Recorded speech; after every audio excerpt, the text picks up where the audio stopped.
हे दोस्तों, इमेजिन करो आपको एक अननोन नंबर से फ़ोन आता है जहाँ पे एक अननोन इंसान डार्क साइकोलॉजी का यूज़ करके आपसे ऐसी बातें करता है कि फिर आप जहाँ पे अपने रिलेटिव से 2-3 मिनट बात नहीं कर पाते हो, वहीं पे इस इंसान से आप 40 घंटे बात करते हो। और बात यह है कि सिर्फ आप बात नहीं करते हो, वो इंसान आपको ऐसे हिप्नोटाइज कर देता है, ऐसे मैनिपुलेट कर देता है कि फिर आप उसकी हर बात मानने के लिए तैयार हो जाते हो। आपके पास जितने पैसे हैं आप उसे वो देने के लिए तैयार हो जाते हो, लाखों करोड़ों रुपए। इनफैक्ट बात यह है कि बस वो आपसे बात ही नहीं करता है, वो आपको ऐसे मैनिपुलेट कर देता है, ऐसे हिप्नोटाइज कर देता है कि फिर आप उसकी हर एक बात मानने लगते हो। वो जितने पैसे आपसे मांगता है वो आप उसको देने लग जाते हो। वो जो आपको बोलता है वो आप करने लग जाते हो।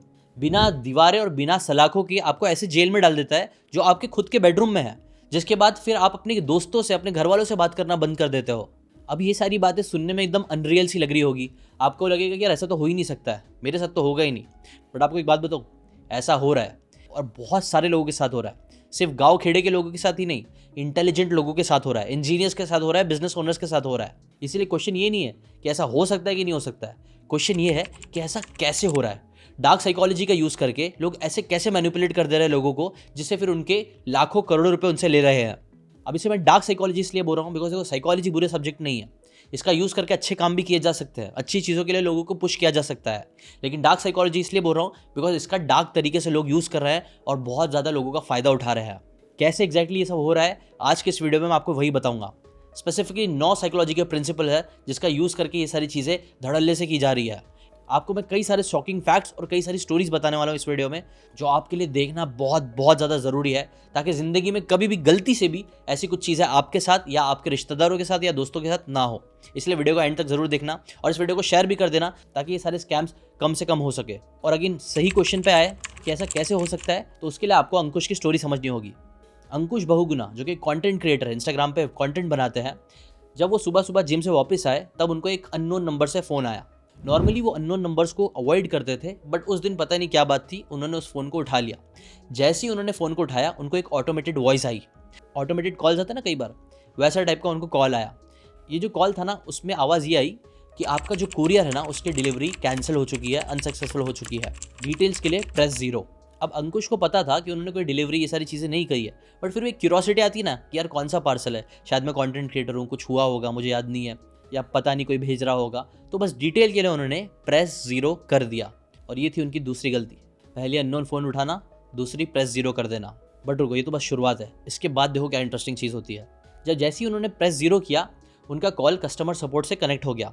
कस्टमर केयर वाली लड़की ने उनको बताया कि कैसे उनका जो पार्सल है उसके अंदर इलीगल आइटम्स मिले हैं, इलीगल चीज़ें मिली है। क्या स्पेसिफिक चीज़ें हैं उन्होंने नहीं बताया, उन्होंने अपने वीडियो में शेयर नहीं किया अंकुश ने, बट मोस्ट प्रोबेबली गेस किया जा रहा है कि ड्रग्स बोला होगा या फिर ऐसी चीज़ें जो यूजुअली स्मगलिंग के लिए यूज़ की जाती है और होती है जैसे स्मगलिंग। अब ये चीज़ सुनने के बाद अंकुश थोड़े से बैकफुट पे आ गए। उन्होंने बोला यार मैंने तो ऐसा कुछ किया ही नहीं है, आप कुछ भी बोल रहे हो। बट कस्टमर केयर वाले इतने पर्सुएसिव थे, इतने अथॉरिटी से वो लोग बात कर रहे थे कि नहीं, आपका नाम ही अंकुश है ना, कैसे आपके इस बैंक अकाउंट से इस चीज़ के पेमेंट करे गए हैं, मतलब सब चीज़ को अंकुश से लिंक किया जा रहा था। अंकुश इस चीज़ पे थोड़ा पैनिक कर गए और पैनिक करके उन्होंने बोला कि नहीं, ये सारी चीज़ें मेरी नहीं है, मेरा नाम गलती से आ रहा है, ऐसा नहीं हो सकता है, मैंने कुछ ऐसा किया ही नहीं है। और वो कस्टमर सपोर्ट वाले ने क्या बोले, कस्टमर सपोर्ट वाले ने उनको बता दिया कि नहीं, आपका नाम इसमें अब आ चुका है, आपका आधार कार्ड की डिटेल आ चुकी है, हो सकता है शायद आपके साथ किसी ने फ्रॉड किया हो, लेकिन ये चीज़ आपके साथ हो रही है, आपका नाम आ चुका है, आप फंस चुके हो। इनफैक्ट आपके नाम पे एक अरेस्ट वारंट भी आ चुका है, जिस चीज़ का अरेस्ट वारंट का उन्होंने व्हाट्सएप पे उनको फोटो भी भेज दिया। अब ये सब चीज़ देखने के बाद अंकुश की हवा टाइट हो गई।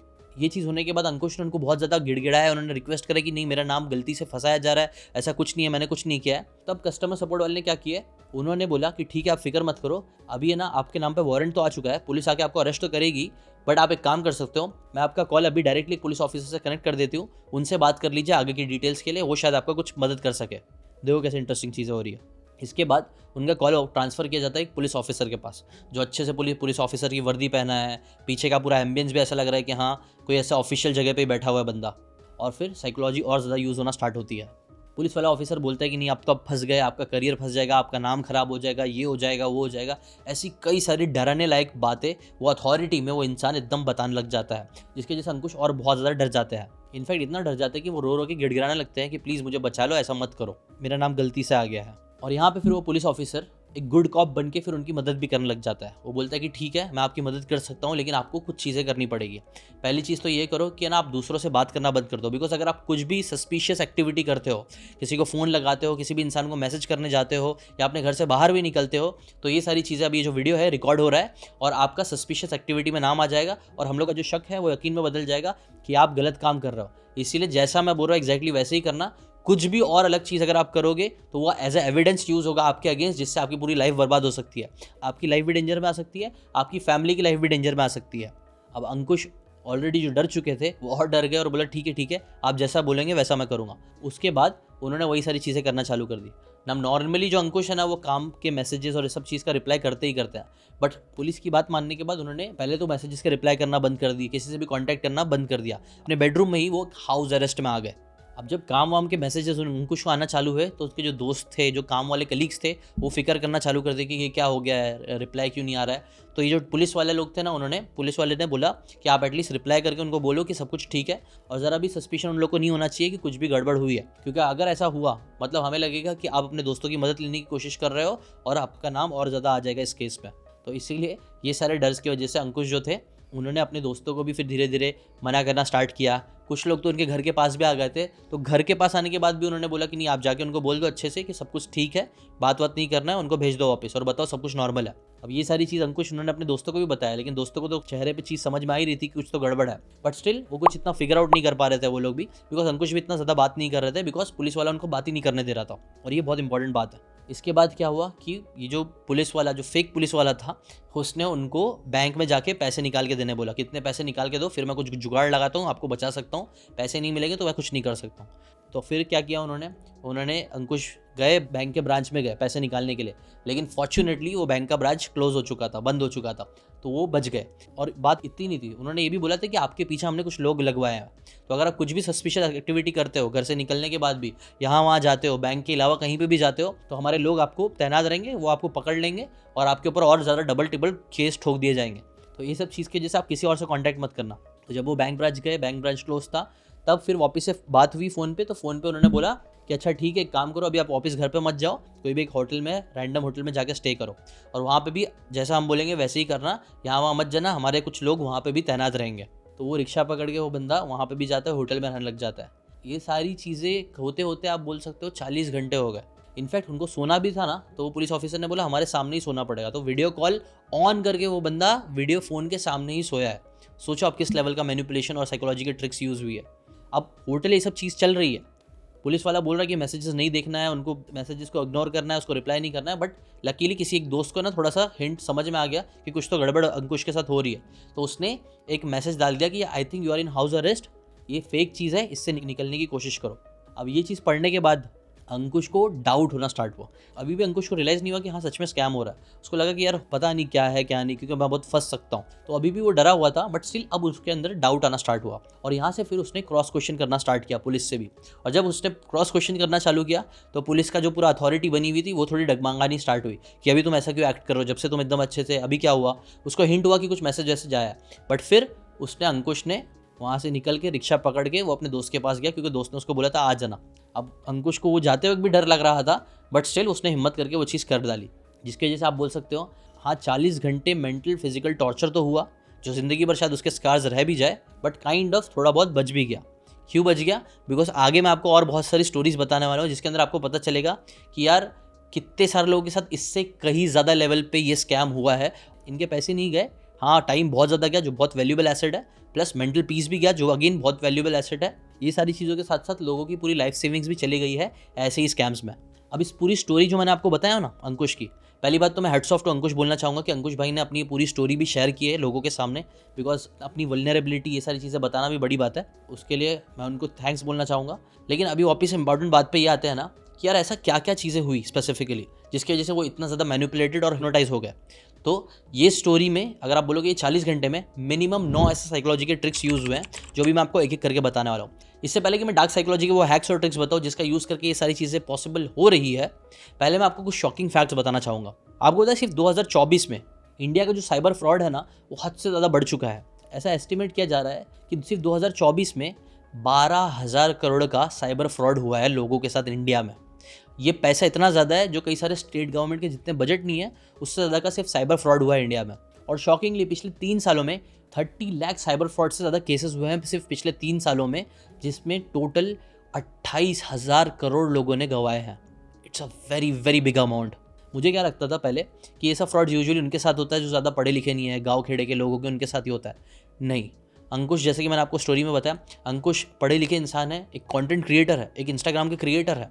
बट बात सिर्फ क्रिएटर की नहीं है, इस स्कैम में इंजीनियर्स फंस रहे हैं, बिजनेस ओनर्स फंस रहे हैं, बड़े बड़े एक्सपीरियंस वाले लोग फंस रहे हैं। अभी मैं आपको 9 अलग अलग और स्टोरीज बताऊंगा और 9 अलग लेसन्स भी बताऊंगा जो साइकोलॉजी के हैक्स है जिसका यूज़ करके लोग ये सारे स्कैम्स कर रहे हैं, जो समझना आपके लिए ज़रूरी है ताकि आप अपनी लाइफ को आसान कर सको। ठीक है, देखो पहला लेसन जो साइकोलॉजी का यूज़ किया जा रहा था ना, जो अंकुश के साथ भी बहुत ज़्यादा लेवल पे हुआ, उसे बोलते हैं फियर मॉन्गरिंग। देखो साइकोलॉजी में ना 2 कॉन्सेप्ट होते हैं। हम कोई भी इंसान कोई भी काम करता है तो 2 रीज़न की वजह से ही करता है। ईदर टू गेन प्लेजर, कुछ प्लेजर मिल जाए उसके लिए करता है, या फिर हम एक्शन लेते हैं टू अवॉइड पेन, किसी चीज़ का हमें दर्द ना हो, तकलीफ ना हो, उस चीज़ को अवॉइड करने के लिए हम एक्शन लेते हैं। और इंटरेस्टिंगली ये जो सेकंड वाला ऑप्शन है ना, टू अवॉइड पेन वाला, वो हमारे लिए एक बहुत बड़ा मोटिवेटर बनता है जो मैक्सिमम लोगों को एक्शन लेने पर मजबूर करता है। कई बार हमें ना अच्छे मार्क्स इसलिए नहीं लेके आते बिकॉज हमें एक बड़ा इंसान बनना है, हम अच्छे मार्क्स इसलिए लाते हैं ताकि हम फेल ना हो। वैसे ही कुछ यहाँ पे भी अंकुश के साथ भी हुआ। अंकुश के अंदर भी ना उन लोगों ने बहुत अच्छे से सिस्टमैटिक तरीके से फियर इंड्यूस करना चालू किया धीरे धीरे धीरे, और ये डर ही वो नंबर 1 रीज़न था मेरे हिसाब से जिसकी वजह से उनका जो कॉल है ना वो 40 घंटे तक चला। ऐसे ही आप भी देखना, ध्यान देना, अगर कोई आपको बहुत ज़्यादा डरा रहा है, बार बार डरा रहा है, वो भी गलत काम के लिए डरा रहा है, उस टाइम पे थोड़ा सा सावधान हो जाना। सेकंड बहुत पावरफुल प्रिंसिपल जो ऐसे सभी केसेस में यूज़ किए जा रहे हैं उसे बोलते हैं ग्रेजुअल कंप्लायंसेस। अंकुश का भी केस अगर आपको याद दिलाऊं तो अंकुश ने ग्रेजुअल कंप्लाई किया। सबसे पहले उसने प्रेस 0 किया, उसने कस्टमर केयर से बात किया, फिर कंप्लाई किया उसने पुलिस से बात करने के लिए, फिर पुलिस ने उसको धीरे धीरे एक एक चीज़ें कंप्लाई करा के पैसे कैसे निकालना उस चीज़ पे लेके गया। ग्रेजुअली हर चीज़ हुई। वैसे ही मैं आपको एक और बहुत इंटरेस्टिंग केस बताता हूँ जो बैंगलोर के एक सॉफ्टवेयर इंजीनियर के साथ हुआ जिनका नाम था मिस्टर कुमार। और मिस्टर कुमार को भी एक ऐसी अननोन नंबर से फ़ोन आया और फ़ोन पे उस बंदे ने बताया कि मैं एक सीनियर ऑफिसर हूँ, लॉ इन्फोर्समेंट का सीनियर ऑफिसर हूँ। और बहुत अथॉरिटी के साथ उन्होंने बताया कि कैसे मिस्टर कुमार का नाम क्या है, एड्रेस क्या है, उनके रीसेंट ट्रांजेक्शन तक उस बंदे ने बता दिए, जिस वजह से मिस्टर कुमार को लगने लगा कि हाँ क्रेडेंशियल वाला बंदा है। अब वो बंदे ने उनको बताया कि कैसे मिस्टर कुमार का जो नाम है ना वो बहुत सारी इलीगल एक्टिविटीज़ में उनका नाम आ रहा है, मनी लॉन्ड्रिंग में उनका नाम आ रहा है, ड्रग्स से उनका कनेक्शन दिख रहा है, और ये सारी चीज़ों की वजह से उनका पूरा करियर ख़राब हो सकता है, उनकी पूरी ज़िंदगी बर्बाद की जा सकती है। प्लस उनके नाम पर वारंट भी आ चुका है। तो अब ये सारी चीज़ों से अगर बचना है तो एक काम करना पड़ेगा तुमको, हम मैटर को सुलटा सकते हैं ऐसे ही, उसके लिए तुमको मेरी बातें माननी पड़ेगी। कुछ पैसे दोगे तो मैं तुम्हारे लिए काम करता हूँ, तुम्हारा केस क्लोज करवा दूंगा, अंदर के अंदर ही दबवा दूंगा। स्टार्टिंग में जो उनसे रिक्वेस्ट की जाती है वो 50,000 रुपये की रिक्वेस्ट की जाती है। मिस्टर कुमार डरे हुए रहते हैं तो सोचते हैं चलो ठीक है यार बंदे को दे देते हैं, सुलझ जाएगा केस। 50,000 बंदा वो दे देता है उसको। वो बोलता है कि यार इतने पैसे से कुछ नहीं हो पाया, अभी आपको 1 लाख और भेजने पड़ेंगे। वो बंदा 1 लाख और भेजता है, और ऐसी ये जो बातें होती हैं इन दोनों के बीच में वो सेवरल वीक्स तक चलती है, कई हफ्ते। अंकुश का तो सिर्फ 40 घंटे चला था, इस बंदे के साथ ये कई हफ्ते होता है। और ये कई हफ्तों में आपको पता है टोटल कितना पैसे का लॉस होता है उस बंदे का? 11 करोड़ 8 लाख रुपए। It's very shocking. उस बंदे की पूरी लाइफ सेविंग वो उस पुलिस ऑफिसर को दे देता है जो एक्चुअल में एक फेक फ्रॉडस्टर होता है, और उसको फिर बहुत लेट रियलाइज़ होता है कि यार ये सब फेक चीज़ें उनके साथ हो रही है। इसलिए सेकंड साइकोलॉजी के प्रिंसिपल को समझो जो है ग्रेजुअल कंप्लायंस। कई बार है ना लोग है ना जो आपके साथ स्कैम करना चाहेंगे ना, वो कई बार आपको पहले छोटी रिक्वेस्ट करेंगे, फिर बड़ी रिक्वेस्ट करेंगे, फिर बड़ी बड़ी बड़ी बड़ी बड़ी करके आपको पूरा बर्बाद कर देंगे। तो आपको अगर ऐसा कुछ पैटर्न भी दिखना चालू होता है जो आपके साथ हो रहा है तो उसको भी ध्यान में रखना। इसके ऊपर influence the psychology of persuasion book में भी बहुत अच्छा एग्जाम्पल बताते हैं कि कैसे है ना कुछ रिसर्चर्स गए थे, हाईवेज के पास है ना घर थे कई सारे, वो घर के सामने उन्हें बड़े बड़े बैनर्स लगवाने थे इस चीज़ के लिए कि ड्राइव केयरफुली करके कैंपेन था वो चलवाना था। बट मैक्सिमम लोगों से जब बात हुई तो मैक्सिमम लोगों ने सबने मना कर दिया कि वो बड़ा सा बोर्ड अपने घर के सामने नहीं लगाएंगे क्योंकि बहुत ख़राब दिखेगा, अच्छा नहीं लगेगा। तो फिर उन्होंने रिसर्चर्स ने एक अलग तरीके से एक्सपेरिमेंट किया। उन्होंने कई सारे लोगों के साथ नेबरहुड में जाके सबसे पहले जाके उन लोगों से सिर्फ एक पेटिशन नॉर्मल सी साइन करवाई। पेटिशन एक छोटी सी रिक्वेस्ट थी इसलिए सब लोगों ने उसके लिए कंप्लाई किया, पेटिशन साइन कर दी। उसके बाद वो लोग कुछ दिन बाद गए और फिर उन्होंने रिक्वेस्ट करी कि आप एक छोटा सा बोर्ड लगा सकते हो क्या अपने घर के सामने। तो छोटा सा बोर्ड था, वो इतना भद्दा नहीं दिख रहा था, तो लोगों ने एग्री कर दिया। इसके बाद इंटरेस्टिंग चीज़ क्या हुई कि कुछ हफ्ते बाद जब उन्हीं लोगों में सबको बोला गया कि हाँ आपको एक बड़ा बोर्ड लगाना है क्योंकि आप इतना, आपका कमिटमेंट इतना अच्छा है, आप लोगों की हेल्प करो ये बोर्ड लगा के, तो अब बहुत सारे लोगों ने उस चीज़ के लिए कंप्लाई कर दिया कि हाँ चलो ठीक है बड़ा बोर्ड लगा लेंगे। और इसे ही साइकोलॉजी में foot in the door strategy भी कई बार बोली जाती है कि आप पहले किसी छोटी रिक्वेस्ट से चालू करते हो और फिर धीरे धीरे ग्रेजुअली बड़ी बड़ी रिक्वेस्ट करने लग जाते हो। अंकुश के साथ भी वैसे ही कुछ हुआ था, मिस्टर कुमार जी के साथ भी कहीं ना कहीं ऐसे ही हुआ, जिसकी वजह से उनके 11 करोड़ 8 लाख रुपए का लॉस हो गया उनको। नेक्स्ट एक और साइकोलॉजी प्रिंसिपल का जो बहुत ज़्यादा यूज़ हो रहा है लोगों को स्कैम करने के लिए, उसे बोलते हैं द सेंस ऑफ अर्जेंसी। अगर आप नोटिस करोगे ना तो यूजुअली जो स्कैम्स होते हैं ना उन पे अर्जेंटली लोगों को चीज़ें करनी बोली जाती है। जैसे कि फॉर एग्जांपल एक हैदराबाद की फैमिली थी जिन्हें ओवर द पीरियड ऑफ 17 दिन अर्जेंसी का यूज़ बार बार कर करके उनसे 5.5 करोड़ रुपए फ्रॉडस्टर को दे दिए। और हर बार रीज़न क्या होता था, अर्जेंटली, कि अगर आप अभी पैसे नहीं भेजते हो तो 1 घंटे के अंदर ही पुलिस आपके घर पे आ जाएगी, आपके घर पे आपको आके अरेस्ट कर लेगी, आपकी पूरी इज्जत खराब हो जाएगी, आपका नाम खराब हो जाएगा, अभी आपका बैंक अकाउंट पूरा फ्रीज कर दिया जाएगा। और ऐसी अर्जेंटली उन लोगों को पुश किया जाता था, जिसकी वजह से क्या हुआ कि टोटल उनके 5.5 करोड़ रुपए का लॉस हो गया। ये पूरी फैमिली की पूरी सेविंग्स आप बोल सकते हो चली गई इस फ्रॉड के चक्कर में। नेक्स्ट जो फोर्थ साइकोलॉजी का हैक यूज़ किया जा रहा है ऐसे फ्रॉड करने के लिए, उसे बोलते हैं आइसोलेशन। अगर आप देखोगे अंकुश की भी जो स्टोरी थी उसके अंदर क्या किया गया, अंकुश को पूरी दुनिया से अलग कर दिया गया, आइसोलेट कर दिया गया। ऐसे ही कुछ 68 ईयर ओल्ड बैंगलोर के एक इंसान के साथ भी हुआ, जिन्हें अगेन डिजिटल अरेस्ट के नाम पे उनको भी डिजिटल अरेस्ट करा गया। और ऐसा बोला गया कि यार आपका जो लिंक है ना एक बहुत बड़े प्रोमिनेंट बिजनेस ओनर के साथ आपका लिंक है, जिसका मनी लॉन्ड्रिंग में नाम आ रहा है, जिसके जैसे आपका भी नाम फंसेगा, आप भी फंस रहे हो मनी लॉन्ड्रिंग के केस में। तो अगर आप बचना चाहते हो तो उसके लिए पैसे देने पड़ेंगे। और ऐसे ही डरा डरा के उस बूढ़े इंसान से उन लोगों ने 1.94 करोड़ रुपीज़ ले लिए। वो जो फिक्स डिपॉजिट में उन्होंने पैसे सालों से जमा करे थे वो उनको पूरे निकाल के देने पड़ गए इस फ्रॉड के चक्कर में। और अगेन इसमें भी कैसे किया उन्होंने, उनको पहले उस बूढ़े इंसान को आइसोलेट कर दिया गया पूरी दुनिया से कि आप किसी से बात नहीं कर सकते हो, एकदम अलग रहो। और फिर इसी चक्कर में उस बंदे के इतने पैसे बेचारे बूढ़े इंसान के चले गए। अच्छा, आप लोगों ने एक वर्ड सुना होगा गैस लाइटिंग। तो गैस लाइटिंग भी जो वर्ड है ना वो एक प्ले से लिया गया है। 1938 में एक प्ले था और उस प्ले का नाम था गैस लाइट, जहाँ पे बेसिकली एक हस्बैंड होता है, वो अपनी बीवी को पागल बनाने की कोशिश कर रहा होता है, क्योंकि उसकी बीवी के पास उसको लगता है कि कोई बहुत बड़ा गहना है जो उसने छुपा के घर में रखी है। अब वो डायरेक्टली वो गहना उससे ले नहीं सकता है, तो वो गहना चुराने के लिए क्या करता है, वो अपनी बीवी को ऐसा बताने की कोशिश करता है कि वो मेंटली इल है। अब वो उसको साइकोलॉजिकली पागल बनाने के लिए वो क्या करता है, वो है ना वहाँ पे जानबूझ के चीज़ें इधर से उधर करने लगता है। जैसे कोई सामान यहाँ से वहाँ कर दिया, और फिर अगर उसकी बीवी बोलती है कि तुमने सामान यहाँ से वहाँ क्यों किया, तो वो बोलता नहीं तुमने तो सामान यहाँ से वहाँ किया, मुझे क्यों बोल रहे हो, तुमने किया।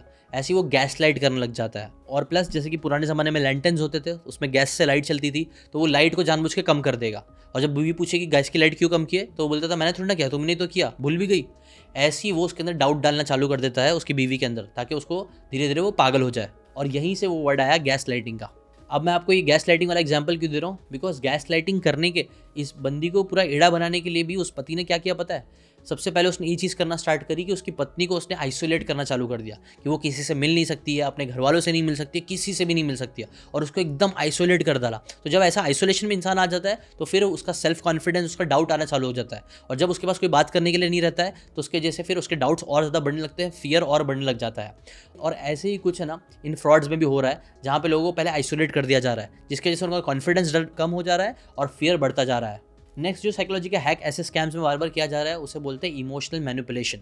अगर आप अंकुश का भी देखोगे या जितने भी फ्रॉड केसेस का भी मैंने आपको बताया, सब के अंदर एक इमोशनल एंगल ज़रूर डाला गया है कि अगर आपने पैसे नहीं दिए तो आपकी इज्जत खराब हो जाएगी, आप गिल्टी फील करोगे पूरी ज़िंदगी भर, आपको अरेस्ट कर लिया जाएगा, आपके साथ ये होगा वो होगा। उनको मेन उनके डर से जो कि इमोशन है उसका यूज़ किया जा रहा है, गिल्ट का यूज़ किया जा रहा है, और ऐसी कई सारे इमोशनल बैगेजेस लोगों को दे दी जा रहे हैं ताकि इमोशन में आके लोग एक्शन ले लें। हम लोग को क्या लगता है हम ह्यूमंस जो है वो बहुत लॉजिकल क्रिएचर है, नहीं, हम लोग इमोशनल क्रिएचर है। जितने भी बड़े बड़े ब्रांड्स हैं, जितने भी बड़े बड़े एडवर्टाइजमेंट होती है, वो लोग फैक्ट्स एंड फिगर्स से चीज़ें बेचने की कोशिश नहीं करते हैं। वो लोग फील गुड करा के आपको अच्छी चीज़ें बेचने की कोशिश करते हैं, आपके इमोशंस को टारगेट करके चीज़ें बेचने की कोशिश करते हैं। क्यों? क्योंकि इमोशंस के बेसिस पे हम एक्शन लेते हैं। अब ये सारी चीज़ें देखो, नॉर्मल अगर हो रहा है बिजनेस के लिए तो ठीक है, कोई बात नहीं, वो तो हर इंसान करता ही है। आप भी कहीं ना कहीं इमोशनल का यूज़ करते ही हो, अपने डैडी को बनाने के लिए, अपने घर वालों को मनाने के लिए, वो एक छोटे लेवल पे चीज़ें चल रही है, कोई बात नहीं है। लेकिन जहाँ पे लोगों के साथ फ्रॉड हो जा रहा है ये सारी चीज़ों का यूज़ करके, वहाँ पे हमें समझने की ज़रूरत है कि ऐसे इमोशंस में आके एक्शंस नहीं लेने हैं। जैसे कि फॉर एग्जांपल एक उडुपी की जो वुमेन थी, उनके साथ 24 लाख का घाटा हुआ। यही उनको है ना उस स्कैमस्टर ने बार बार इमोशनली टॉर्चर करना चालू किया, धमकी देना चालू किया कि आपको बहुत ज़्यादा आपका नाम खराब हो जाएगा, आपको अरेस्ट कर लिया जाएगा, समाज में आपकी इज्जत खराब हो जाएगी, जब पुलिस वाले घर पे आएंगे तो सोचो कैसा आपको फील होगा। ऐसे ऐसे करके उन्होंने बहुत उस औरत को डरा दिया। वो बेचारी गरीब औरत जिसके पास इतने ज़्यादा पैसे नहीं थे, उसने 24 लाख कैसे ना कैसे करके उस फ्रॉडस्टर को दे दिया। छठा जो डार्क साइकोलॉजी का प्रिंसिपल यूज़ किया जा रहा है फ्रॉड्स में, उसे बोलते हैं सोशल इंजीनियरिंग। एक बिजनेस ओनर थे जहाँ पे एक फेक सुप्रीम कोर्ट की हियरिंग करी गई और उस हियरिंग के चक्कर में उस बिजनेस ओनर ने 6.5 करोड़ के आसपास का पैसा फ्रॉडस्टर्स को दे दिया। बात ये थी ना, एसपी ओसवाल नाम के एक सीजन्ड बिजनेसमैन है, उनको एक बहुत ही सोफिस्टिकेटेड तरीके से उनका स्कैम किया गया। अब एसपी ओसवाल थे ना, वो एक सीजन्ड बिजनेस ओनर थे, समझदार इंसान थे, लेकिन इतना सोफिस्टिकेटेड तरीके से फ्रॉडस्टर ने क्या किया, कुछ लोग गए, उन्होंने बोला कि हम सुप्रीम कोर्ट से आए हुए हैं, सुप्रीम कोर्ट के लोग हैं, आपका एक नाम आ रहा है, गलत चीज़ में बहुत नाम आ रहा है, आपको उसको इमीडिएट अटेंशन आपको देना पड़ेगा, इस नाम को आपको क्लियर कराना पड़ेगा, वरना आपका बहुत ज़्यादा नुकसान हो सकता है, आपको बहुत ज़्यादा पेनल्टीज डालनी पड़ सकती है। ये सब चीज़ के लिए बाकायदा फ्रॉडस्टर ने फेक सुप्रीम कोर्ट की हियरिंग भी कराई, स्काइप के थ्रू कराया, ऑनलाइन ही कराया, लेकिन एक हियरिंग तरीके से कराया। उन्होंने सारा जो उन बिजनेस ओनर के सारे डिटेल्स थे, एड्रेस था, चीज़ें थी, सब चीज़ उनको बताई। बड़े बड़े वर्ड्स होते हैं ना, जागन्स जो जिसे बोलते हैं, मतलब अगर एक जज बात करेगा तो कैसे बात करेगा, उसी तरीके से एग्जैक्टली उन्होंने बात किया, बड़े बड़े वर्ड्स का यूज़ किया और ऐसा पूरा सोशल एनवायरनमेंट क्रिएट कर दिया कि भाई सच में ये सुप्रीम कोर्ट की हियरिंग है, ये लोग सच में सुप्रीम कोर्ट वाले लोग हैं और अपना नाम अगर निकलवाना है तो इस बिजनेस ओनर को 6.8 करोड़ रुपीज़ देने पड़ेंगे। तो लीगल फीस में इस बंदे ने 6.8 करोड़ रुपीज़ दिए इस चीज़ से बचने के लिए, जहाँ वो बचे नहीं और फंस गए क्योंकि उनके साथ पूरा फ्रॉड हो गया। और इसी चीज़ से आती है नेक्स्ट साइकोलॉजी का प्रिंसिपल, जिसे बोलते हैं द लॉ ऑफ अथॉरिटी। अगर आप मैं वापस से अंकुश की स्टोरी पे जाऊँ या जितनी भी स्टोरीज यहाँ पे दिख रही है ना, अगेन आपको एक सिमिलर पैटर्न दिखेगा कि ये सभी जो लोग थे ना, वो लोग कोई ना कोई अथॉरिटी को रेप्लिकेट कर रहे थे, वो कहीं ना कहीं एक अथॉरिटी बन के बात कर रहे थे। कोई पुलिस ऑफिसर बन रहा है, कोई बड़ा सीनियर ऑफिसर बन रहा है, कोई सुप्रीम कोर्ट का बंदा बन रहा है। ऐसे ये सारे स्कैम्स में यूजुअली लोग क्या करते हैं, एक अथॉरिटी पकड़ते हैं और अथॉरिटी की तरह बस कपड़े पहन लेते हैं, एनवायरनमेंट क्रिएट कर देते हैं और फिर क्या होता है, जब एक इंसान को लग जाता है कि हाँ ये अथॉरिटी है, तो फिर वो उसकी बातें मानने लग जाता है। और ऐसा क्यों होता है? वेल देखो, बिकॉज बचपन से ही हमें सिखाया गया है कि आपको अथॉरिटीज़ को फॉलो करना चाहिए। जब हम बच्चे होते हैं तो सबसे पहले हमारे लिए अथॉरिटी कौन होती है? अपने माँ बाप। तो हाँ, आप अथॉरिटी उनको फॉलो करो। जब हम स्कूल में जाते हैं तो हमारे लिए अथॉरिटी कौन होते हैं? टीचर्स, प्रिंसिपल्स या फिर कई बार मॉनिटर भी जो होता है वो अथॉरिटी बन जाता है। तो हमें सिखाया जाता है कि आपको इनकी बात माननी है, आपको टीचर्स की बात माननी है। तो ये बहुत ज़्यादा सबकॉन्शियस लेवल में हमारे ब्रेन में इनग्रेन्ड है कि अथॉरिटीज़ को फॉलो करो, अथॉरिटीज़ की बात मानो। अब ये चीज़ एक हद तक सही भी है, लेकिन हद कहाँ पे बेहद हो जाती है? जब लोग इसका फेक यूज़ करने लग जाते हैं, जब लोग सिर्फ जाके यूनिफॉर्म्स पहन लेते हैं या फिर अपने नाम के आगे टाइटल लगा देते हैं। आपने नोटिस करा होगा, जो लोग डॉक्टर नहीं होते वो भी डॉक्टर लगा देते हैं अपने नाम के आगे। क्यों लगाते हैं? बिकॉज वो लोग अथॉरिटी जैसा दिखे। और जो लोग नाम वाम भी नहीं लगा सकते वो लोग क्या करते हैं, एटलीस्ट कपड़े पहन लेते हैं। आपने ऐसे कई सारे प्रैंक शायद यूट्यूब पे कहीं ना कहीं देखे होंगे, जहाँ पे लोग सिर्फ यूनिफॉर्म पहन के कई बार प्रैंक कर रहे हैं और लोगों के साथ कई बार स्कैम तो नहीं कर रहे बट प्रैंक कर रहे हैं, उनका मजाक उड़वा रहे हैं, उनको पनिशमेंट दे रहे हैं या फिर ऐसी जगहों पे घुस जा रहे हैं जहाँ पे उनको नहीं घुसना चाहिए, सिर्फ क्या करके, यूनिफॉर्म पहन के। और यूनिफॉर्म एक तरीका है अथॉरिटेटिव बनने का। एक 90 साल के गुजराती इंसान के साथ भी ऐसी हुआ। वो जो 90 साल के थे, उनके साथ ये स्कैम हुआ, जहाँ पे एक बंदा जो अथॉरिटी बन के बताया कि कैसे आपका नाम ड्रग ट्रैफिकिंग में आपका नाम आ रहा है, आपको पैसे देने पड़ेंगे। और उस चक्कर में उस बूढ़े इंसान ने 1 करोड़ रुपया उस बंदे को दे दिया, जो एट द एंड पूरी लाइफ सेविंग थी उस बूढ़े इंसान की। नेक्स्ट एक और जो साइकोलॉजी का प्रिंसिपल यूज होता है बहुत ज़्यादा, वो है इन्फॉर्मेशन ओवरलोड। ये एक story Pune based business owner थे जिनके साथ 45 लाख रुपीज़ का स्कैम हुआ। स्कैम कैसे किया गया? एक इनकम टैक्स की रेड कराई गई उनके घर पे। जब ये बिजनेस ओनर घर पे ही थे तो कई सारे लोग इनकम टैक्स ऑफिसर बन के, अगर आपको स्पेशल 26 मूवी याद आ रही है तो हाँ, ऐसी कुछ हुआ उस इंसान के साथ। इनकम टैक्स वाले लोग आ गए उनके घर पे, जिन्होंने बड़ी बड़ी बातें करना चालू करी, बड़े बड़े वर्ड्स यूज़ करना स्टार्ट कर दिए और ऐसे से इन्फॉर्मेशन वो देने लग गए, ऐसे ऐसे लॉस के बारे में बात करने लग गए, ऐसे ऐसे इन्फॉर्मेशन डालने लग गए जो इंसान कॉम्प्रीहेंड ही ना कर पाए। आपने नोटिस करा होगा ना, कई बार लोगों को जब कुछ पता नहीं होता तो लोग बड़े बड़ी बातें करने लगते हैं, अलग अलग तरीके से चीज़ें बोलने लग जाते हैं, बड़े बड़े वर्ड्स का यूज़ करने लग जाते हैं जाने अनजाने में। अब जो अनजाने में करते हैं कई बार वो लोग एक्चुअल में अथॉरिटी होते हैं। जैसे कि अगर कोई टीचर, आपने नोटिस करा होगा, अगर कोई प्रोफेसर है जो बहुत टाइम से कोई सब्जेक्ट के बारे में पढ़ा रहा है, तो फिर वो ऐसे बड़े बड़े जार्गन्स यूज़ कर देगा, फिजिक्स के ऐसे ऐसे वर्ड्स बोल देगा जो कई बार बच्चों को समझ में नहीं आएगा, लेकिन वो सर के लिए वो वर्ड बहुत कॉमन है तो वो कॉमनली यूज़ करेगा। लेकिन इस चीज़ का लोग कई बार कॉन्शियसली यूज़ करते हैं, लेकिन हाँ, वो टीचर है वो अनकॉन्शियसली यूज़ कर रहा है, जो कि सही नहीं है क्योंकि बच्चा कई बार समझ नहीं पाएगा वो वर्ड क्या बोल रहा है। लेकिन एक चीज़ ज़रूर होगी, बच्चे को ये ज़रूर लगेगा यार टीचर को पता बहुत है, नॉलेजेबल बहुत है टीचर। सिमिलरली फ्रॉड में भी ऐसा कैसा हो रहा है, वो एक कहावत है ना, if you can't convince them confuse them. तो कई बार फ्रॉडस्टर्स क्या करते हैं, कन्फ्यूज़ कर देते हैं बड़े बड़े लाइंस बोल के, बड़े बड़े आर्टिकल्स और बड़े बड़े नाम यूज़ करके, जिसके बारे में शायद आपको नहीं पता था। और आपको नहीं पता है तो आपको क्या लगने लगता है कि यार ये बंदा बोल रहा है, इसको पता होगा, ये अथॉरिटी है। तो इससे क्या होता है, फिर उनकी अथॉरिटी बनने लग जाती है। एक बार अथॉरिटी बनने लग जाती है सामने वाले इंसान की, तो फिर क्या लगता है, फिर उससे डर लगने लगता है। जब डर लगने लगता है तो फिर क्या करता है, फिर इंसान जो बोलता है वो करने लग जाता है। और फिर ऐसे ही चक्कर में इस बंदे ने अपने 45 लाख रुपीज़ दे दिए उन इनकम टैक्स वालों को, जो कि इनकम टैक्स वाले थे ही नहीं। एक और पैटर्न अगर आप ये सारे स्कैम्स में नोटिस करोगे तो उसे वो बोलते हैं प्लॉजिबिलिटी बोलते हैं। प्लॉजिबिलिटी मतलब कि यार जेन्युइन लग रहा है। जेन्युइन कैसे लगता है? कई सारे देखो जो फ्रॉडस्टर है इसके अंदर वो लोग क्या करते हैं, बाकायदा जो सही नाम है पूरा नाम लेंगे, उसके बारे में डिटेल बताएंगे कि आप कहाँ रहते हो, क्या करते हो, कई बार फ़ोन नंबर बता देंगे, कई बार ट्रांजैक्शन की डिटेल्स बता देंगे। ऐसी प्लॉजिबल चीज़ें बता देंगे जो लगेगा कि हाँ ये तो एकदम सही बोल रहा है, ये तो प्लॉजिबल है, ये बात एकदम सही बोल रहा है। तो जब एग्री करने लग जाता है एक इंसान तो वहाँ से प्लॉजिबिलिटी का कॉन्सेप्ट काम करने लग जाता है। तो एक चीज़ पे एग्री करते हैं तो फिर क्या होता है, उसकी दूसरी बातों पे भी जो सच नहीं है उस पर भी हम एग्री करने लगते हैं। वो बोलते हैं ना, सेल्स में भी कई बार बोला जाता है, अगर आप किसी इंसान को कोई चीज़ बेचना चाहते हो ना तो get as many yes as possible. जैसे जितनी बार अगर आप, जैसे फॉर एग्जांपल आपका नाम क्या है, आपका नाम जीशान है ना, मैं बोलूँगा हाँ हाँ। आप यूट्यूब पे कंटेंट बनाते हो ना, हाँ हाँ हाँ। आपको बुक पढ़ना बहुत पसंद होगी ना, हाँ हाँ हाँ। आप मेरी बुक है, आप मेरी बुक पढ़ना पसंद करोगे। अब क्या हुआ, देखो ऐसे क्या हुआ, 3 बार जब किसी ने हाँ हाँ बोला तो चौथी बार ना बोलना मुश्किल हो जाता है कई बार लोगों के लिए।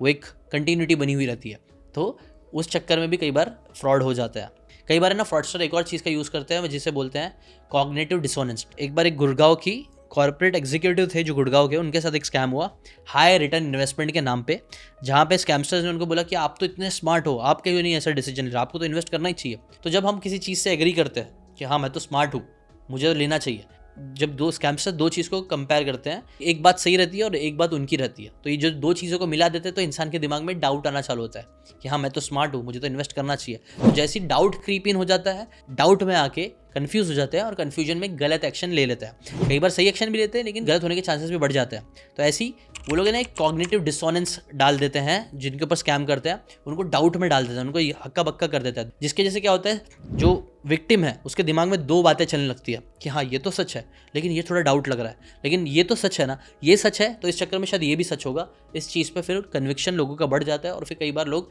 ऐसे ही इस चक्कर में बहुत पैसे बर्बाद कर देते हैं। जो मैं आपको बिजनेस ओनर का बात बता रहा हूँ, गुड़गांव के बिजनेस ओनर का, उनके साथ 1.2 करोड़ का ऐसे ही स्कैम हो गया, सिर्फ ये बोल बोल के डिसोनेंस क्रिएट करके उनके दिमाग में कि यार आप तो स्मार्ट हो, आपको तो ये चीज़ करनी चाहिए। अब क्योंकि उस बंदे को भी अपनी इंटेलिजेंस प्रूव करनी थी, फाइनेंशियल सेवी हूँ, इस चक्कर में उस बंदे ने 1 करोड़ के ऊपर का पैसा गवा दिया। देखो ये तो मैंने कुछ प्रिंसिपल्स बताए थे और इनमें से कई सारे प्रिंसिपल्स के बारे में influence the psychology of persuasion book में ऑलरेडी रॉबर्ट कार्डिनी ने काफ़ी टाइम पहले बताई है। इसके ऊपर मैंने पूरी डिटेल समरी बनाई है इस बुक के ऊपर, अगर आप चाहते हो वो समरी देखना, जिसके अंदर टोटल 7-8 प्रिंसिपल्स मैंने शेयर किया है, अलग अलग प्रिंसिपल, जिनमें से कई सारे प्रिंसिपल्स इस वीडियो में भी शेयर हो ही गए हैं। बट अगर आप वो एकदम पूरी स्पेसिफिक बुक समरी देखना चाहते हो और इन्फ्लुएंस के बारे में अच्छे से सीखना चाहते हो, साइकोलॉजी के बारे में सीखना चाहते हो, इन डार्क साइकोलॉजी से अपनी लाइफ को बचाना चाहते हो, अपनी लाइफ को आसान करना चाहते हो, तो वो वीडियो भी जाकर ज़रूर देख लेना। इनफैक्ट मैं काम करूँगा, मैंने कई सारे वीडियोस बनाए हैं, उसके ऊपर मैं पूरी प्लेलिस्ट ही बना के डाल दूंगा, आप जाके वो प्लेलिस्ट चेक कर लेना ताकि आप साइकोलॉजी के इन सारे कॉन्सेप्ट से बचे रहो और अपनी लाइफ आसान कर सको। प्लस एक और चीज़ मैं आपको बोलूँगा, देखो अंकुश की अगर मैं स्टोरी पे वापस से जाऊँ तो अंकुश का जो पूरा हिप्नोटिक स्टेट में वो चले गए थे, अंकुश भाई जो हर चीज़ पे एग्री करने लग गए थे, उनका हिप्नोसिस टूटा कब? जब उनको सामने वाले इंसान की बात पे थोड़ा सा डाउट आया, जब उनके दोस्त ने उनको बताया और जब उन्होंने क्वेश्चन करना स्टार्ट किया। जैसे ही उस बंदे ने क्वेश्चन करना चालू किया कि यार ये जो बोल रहा है सही है कि नहीं है, तो जब उसने क्वेश्चन करना चालू किया तो उसका हिप्नोसिस था वो पुलिस का, वो टूटना चालू हुआ। ऐसे ही मैं भी आपको सजेस्ट करूँगा, कहीं ना कहीं हम सब भी है ना अलग अलग चीज़ों से, अलग अलग कंपनी से, अलग अलग ब्रांड्स की बातों से ना हिप्नोटाइज हो गया। हमें ना इन हिप्नोसिस से अगर बचना है तो एक चीज़ करना चालू करो, वो है क्वेश्चन करना चालू करो।